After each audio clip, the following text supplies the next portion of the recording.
पिंगळी गावच्या हद्दीवर एकाची आत्महत्या। पाहूया सविस्तर बातमी।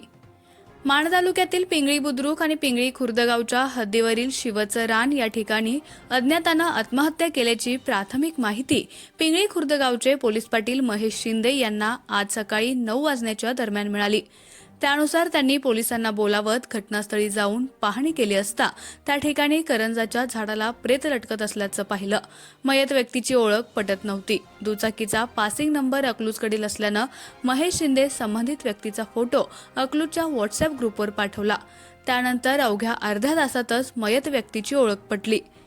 यावरून मिळालेल्या माहितीच्या आधारे मयत व्यक्ती हे सदाशिव माने विद्यालय शिक्षक सोसायटीचे सचिव असून त्यांचं नाव संदीप ताजीराम अवघडे, वय वर्ष 52 असं आहे व ते संग्रामनगर अकलूज येथील रहिवासी असल्याची माहिती मिळाली। त्यांच्या आत्महत्येचं नेमकं कारण समजू शकलं नाही। याबाबत दहिवडी पोलीस ठाण्यात अकस्मात मृत्यूची नोंद करण्यात आली। अधिक तपास सहाय्यक फौजदार प्रकाश खाडे करीत आहेत।